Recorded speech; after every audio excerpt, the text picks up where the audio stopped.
Hello my dear students, class 10th। आज मैं आपके लिए साइंस का चैप्टर फर्स्ट लेकर आ गया हूँ। मैथ्स का क्लास स्टार्ट हो चुका है और आपके सामने ही पहला चैप्टर जो कि chemical reaction and chemical equation है, वो आज मैं इंटू पार्ट बताने वाला हूँ। इंटू मतलब चलेगा ऐसे ही, है ना। तो आपको क्लियर हो जाएगा क्या क्या चीजें आने वाली आपके सामने, है ना। विद एग्जाम्पल के साथ मैं जो समझाऊंगा अच्छी तरीके से एग्जाम्पल के साथ समझाऊंगा भाई। देखो, सबसे पहले केमिकल रिएक्शन होता क्या है? रिएक्शन सर, रिएक्शन और इक्वेशन है क्या सर? सिंपल सी बात है। केमिकल रिएक्शन का मतलब मैं बताऊं, जैसे मैं लिखता हूं हाइड्रोजन प्लस ऑक्सीजन। फॉर्म क्या होता है भाई? हाइड्रोजन प्लस ऑक्सीजन किया तो क्या होगा भाई बताओ?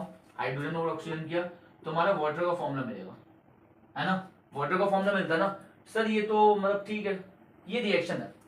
रिएक्शन का मतलब होता है जो रिएक्ट हो रहा है। हाइड्रोजन को मिला दिया ऑक्सीजन में तो हमारा क्या फॉर्म हो गया? हमारा वाटर फॉर्मूला फॉर्म हो गया। ये तो बात क्लियर आ गई। बट इक्वेशन क्या होता है? इक्वेशन मतलब हाइड्रोजन की जगह मैं H2 ले लूं और प्लस ऑक्सीजन की जगह O2 ले लूं, बन जाएगा ना H2 भाई, बन जाएगा ना। तो इसको हम इक्वेशन बोलते हैं। एक केमिकल इक्वेशन का मतलब in the sense mathematical expression, mathematical expression.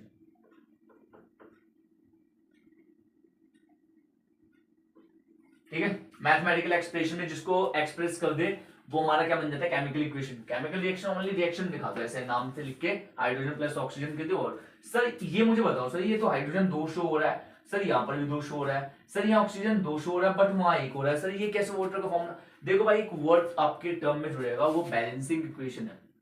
Balancing equation जो है वो भी आपके काम आएगी, उससे आपका क्लियर हो जाएगा। जैसे मान लो मैं H2 यहाँ पर लिख रहा हूं तो H2 हमारे यहाँ पर 2 है बट यहाँ पर भी 2 है, यहाँ O2 है, यहाँ पर O1 है, तो यहाँ पर 1 है ना, यहाँ पर 2 है, तो यहाँ पर एक काम करो, इसके आगे 2 लगा दो। सर ऐसा नहीं हो सकता हम इसके नीचे लगा दें? नहीं, कभी नहीं, गलत काम मत करना भाई, ठीक है। इसके आगे लगाना। इसका मतलब क्या होता है? ये 2 ना H से भी मल्टीप्लाई होगा, 2 O से भी मल्टीप्लाई होगा। सर 2 O से मल्टीप्लाई होगा तो O2 तो 2 हो गया।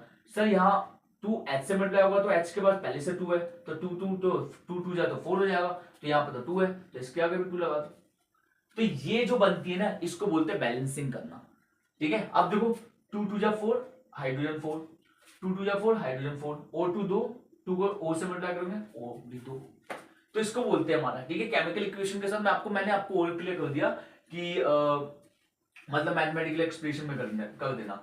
जैसे मतलब और भी चीजें, जैसे मैंने Mg दे दिया, मैग्नीशियम ले लिया प्लस ऑक्सीजन ले लिया, तो क्या फॉर्म हो गया? MgO, magnesium oxide. अब देखो Mg1 है, Mg1 है, O2 है, O1 है, तो क्या करोगे? इसके आगे 2 लगा दो।